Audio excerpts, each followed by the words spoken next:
They are hurting the political prisoners. War कैसे हो गया ये भी देखना चाहिए कि एक regime है जो 47 years से death to America बोलता है, 47 years से death to Israel बोलता है, चुपके न्यूक्लियर बॉम्ब बना रहा है जो बहुत ही डेंजरस हो सकता है अमेरिका, इसराइल और बाकी दुनिया के लिए।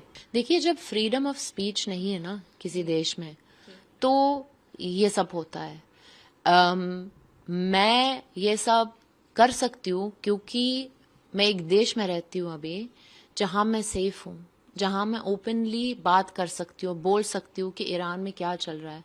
अनफॉर्चुनेटली जो लोग ईरान में हैं वो ये नहीं कर सकते क्योंकि अगर वो अगेंस्ट द गवर्नमेंट कुछ भी बोले तो वो प्रिजन में चला जाएंगे।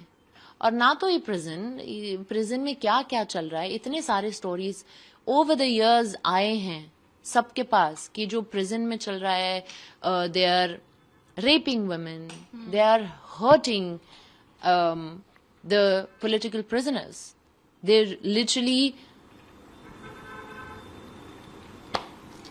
ओके, ईरान जो है वो उसकी ओर से जो मिसाइलें छोड़ी गई वो कहीं ना कहीं स्कूल में अफेक्टेड हुआ है, बच्चों की डेथ्स हुई है, क्या कहना चाहिए इस पर? देखिए, हर एक life that is lost is a loss, खासतौर अगर वो बच्चों की है। और अनफॉर्चुनेटली वॉर में ये सब होता है, तो वॉर नहीं होना चाहिए, पहले तो ये है।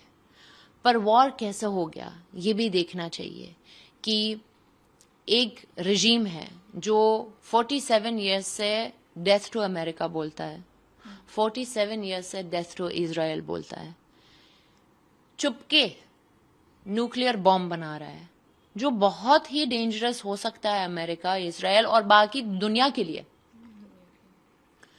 आप मुझे बताओ, आपको न्यूक्लियर बॉम्ब क्यों चाहिए? You want to wipe off America, you want to wipe off Israel. You don't care that your own people are suffering right now while you're making the nuclear bomb. You use all of the monies that you have to make this nuclear bomb. You use all of the monies that you have for your proxies who are Hamas, Hezbollah and Houthis, just so they can attack your enemy who doesn't even do anything to you. But you're building all these proxies, you're building all of these terrorist groups, you're attacking people constantly, and then you wonder why the people who... अभी आप मुझे बता देना, अगर कोई आपको और आपके फैमिली सालों से थ्रेट करे, सालों से, और बीच बीच में आपके लोगों को भी मारे, आपके फैमिली को भी, और आप कॉन्स्टेंटली बोले relax, stay out of it, don't, और वो पीछे जाके कुछ ऐसा इतना बड़ा बनाए ताकि आपके पूरी फैमिली को निकाल सके, तो आप आके इनको स्टॉप नहीं करोगे? आप उनको करने दोगे? नहीं ना। तो यही हो रहा है। So this war is on the shoulders of the regime because America and Israel have been saying since years that they want a deal. Stop the missiles, stop the nuclear. Iranian people also don't want the nuclear bomb. We don't want that. So why are you making it? So the war started because of that. They did not agree. They rather put their people's life in jeopardy rather than saying, okay, we make a deal with you. Now tell me, who's at fault here? Why, when you know, first of all, why do you chant death to America? Why do you chant death to anybody?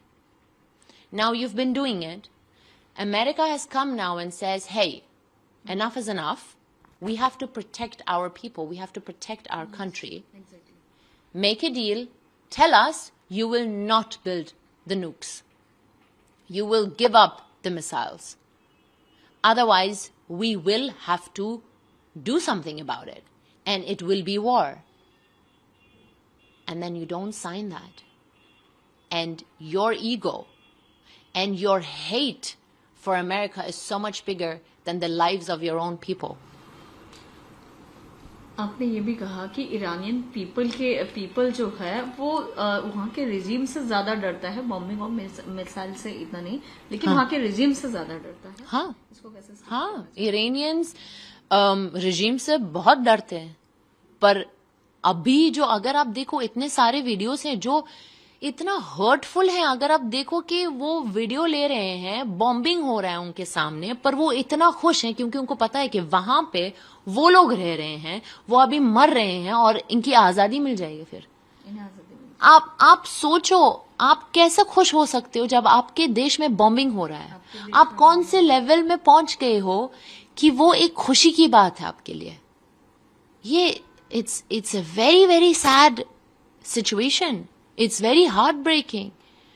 पर जब आपके पास दूसरा कोई option है नहीं, तो यही option आपको खुश रखेगा।